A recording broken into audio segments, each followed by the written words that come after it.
Meneer Basilio, waarom is het zo belangrijk voor Curaçao dat wij in 2026 een ander beeld moeten krijgen van de strijd die Tula geleid heeft? Heeft het nog zin om dit hele evenement een ander gezicht te geven? Of moeten we blijven doordouwen in het verleden om bewust te worden wat wij vandaag op het bord krijgen? Het is zeer belangrijk en noodzakelijk, zou ik zelf zeggen, om stil te staan elk jaar weer en de vrijheidsstrijd van 1795, een van de grootste in het Caribisch gebied, stil te staan bij de vrijheidsstrijd van 1795, geleid door Tula, Bajan Carpata, Pedro Acau en Luis Mercier. Elk jaar weer is het goed om dit heugelijk feit, dat is het eigenlijk, te herdenken. Want ze hebben gezegd, genoeg. We willen niet meer als slaven werken. We willen vrij zijn. We willen niks anders dan onze vrijheid. Dat zijn de woorden van Tula. De herdenking die ik als voorzitter van de Vereniging ter Bevordering van het Historisch Besef sinds 1986, dus 40 jaar, organiseer. En dat doen we altijd rondom een leuze of een slogan.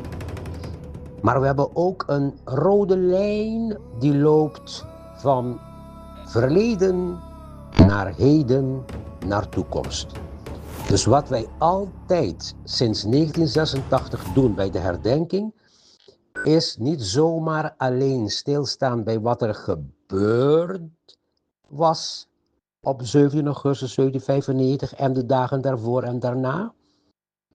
We staan er wel bij stil en met de voortschrijdende studie die er altijd is en onderzoek, komen we elk jaar weer iets meer te weten over wat er werkelijk gebeurd was. Dus het is ook belangrijk, je staat stil bij wat er gebeurd is en je laat mensen weten wat wij nu meer weten over wat er eigenlijk gebeurd is op 17 augustus 1795. Nu weten we zeker dat Tula niet van Haiti is, niet van een of ander Afrikaans land, maar dat hij geboren en getogen Curaçao is, Bandabau Kenepa. Zijn moeder heette Speranza. Nou, dat is een mooi woord, hè? Hoop. En heeft een broer, Nicolaas. Dus we zijn van Kenepa. En we weten veel meer nu over de visie van Tula, de strijdwaardigheid van Tula. Dat hij een heel spiritueel beladen en geladen mens was. De Bijbel goed kende, op de hoogte was van wat er allemaal gebeurde in de wereld. Hij wist van liberté, égalité, fraternité. Hij wist van Toussaint Louverture in Haiti. Dat heette toen Saint-Domingue. Dus dat doen we. Dus wij geven eigenlijk informatie over wat er gebeurd was. We onderzoeken dat, we verdiepen dat. En we kijken met onze ogen van 2026 op wat er toen gebeurd was. Dan kijken we ook naar heden. Wat zijn de effecten van de slavernij en de slavenhandel die tot nu doorwerken? Dat is zeer belangrijk.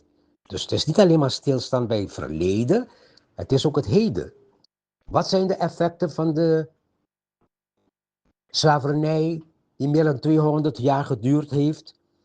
We weten heel goed dat onder andere diabetes, hoge bloeddruk, dat bewezen is dat het effecten zijn, voornamelijk van ons hier in het Caribisch gebied en met name Curaçao. Heel veel mensen met diabetes, suikerziekte en hoge bloeddruk, dat effecten zijn van de situatie waarin de slaven meer dan 200 jaar gewoond, geleefd hebben, getransporteerd zijn als vee, als beesten behandeld. Dat heeft effecten op je lichaam, op je geest, op je mentaliteit. op je zijn. Dus dat doen we ook elk jaar weer. En welke zijn de problemen van nu die we moeten aanpakken? Als Tula vandaag zou leven, wat zou hij dan doen? En wat moeten wij als Tula-gangers, wat moeten wij tegenwoordig doen om de problemen die we elke dag meemaken, fundamenteel aan te pakken en met goede, duurzame oplossingen te komen? En dan kijken we wat er eigenlijk in de gemeenschap gaande is. En dat doen we ook. We laten dat ook zien in onze leuzen, in onze slogan. En toekomst. Dus de rode lijn is verleden, heden, toekomst. Hoe willen we dat Curaçao eruit ziet over 10, 20, 30 jaar? Hoe staat het met onze emancipatie tegenwoordig? Want de slaven werden pas op 1 juli 1863 werden ze vrij. Toen werd de slavernij afgeschaft officieel door Nederland. Curaçao en onderhorigheden en ook natuurlijk Suriname. Toen is pas het emancipatieproces begonnen. Dus de vraag die we ons stellen vandaag is: hoe staat het met ons emancipatieproces? Zijn we vrijer, onafhankelijker? Zijn we werkelijk een soeverein land? Nee toch? We zijn een autonoom land in het koninkrijk. En wat stelt dat voor? Niks. Nederland heeft het voor het zeggen. Zeker voor belangrijke zaken zoals toen in de Verenigde Naties. Toen Nederland,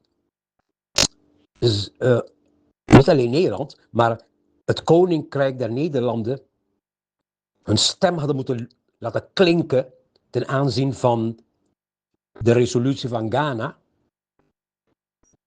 over het feit dat slavernij, slavenhandel, een van de gruwelijkste, misdadigste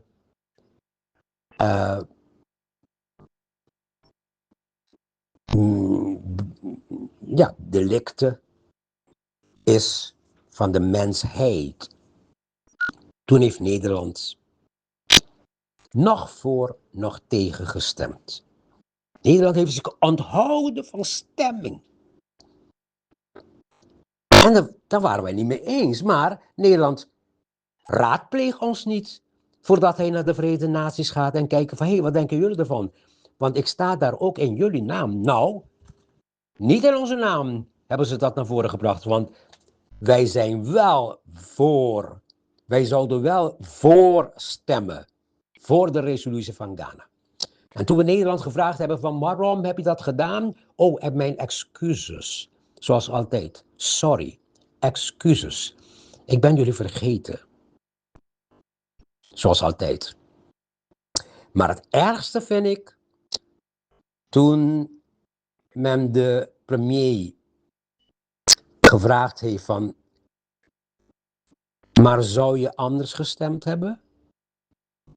Als wij van het Caribisch deel, waar de slavenhandel en slavernij zich afgespeeld heeft, zou je dan anders gestemd hebben? Hij zei nee. Met of zonder jullie mening, zou ik toch hetzelfde gedaan hebben. Dus zou ik me hebben onthouden van stemming. Dus je hebt nog stemrecht. Je telt niet. Dus vandaag de dag moeten we werken aan meer emancipatie, meer vrijheid, meer onafhankelijkheid. Soeverein land moeten we worden. Dat wij zelf onze boontjes kunnen doppen, zelf beslissingen kunnen nemen, kunnen kiezen met welke landen wij werken en niet altijd naar de pijpen van Nederland moeten dansen. Dat is pas soeverein zijn. Dat is pas autonomie. Dat is pas onafhankelijkheid zoals de meeste landen zijn in de wereld. En ook in het Caribisch gebied. En natuurlijk werk je dan met alle andere landen. En het belangrijkste, dan is je stem belangrijk Dan horen ze je stem in de Verenigde Naties. Dan mag je opstaan als Mia Mottley. En mag je je toespraak houden. En staan daarvoor bijvoorbeeld Curaçao. Dus het beeld wat wij nu hebben van de vrijheidsstrijd van 1795 is een belangrijke stap in de richting van vrijheid en emancipatie. We willen dat Tula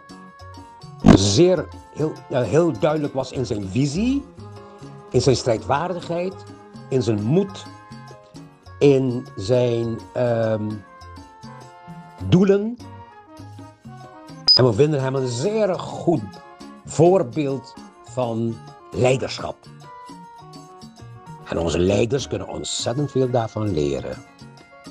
Dus voornamelijk leiderschap van Tula kan ons vandaag inspireren om beter dit land te leiden naar werkelijk een briljante toekomst van een land waar wij zelf de baas zijn. Soeverein, autonoom en daadwerkelijk en werkelijk onafhankelijk.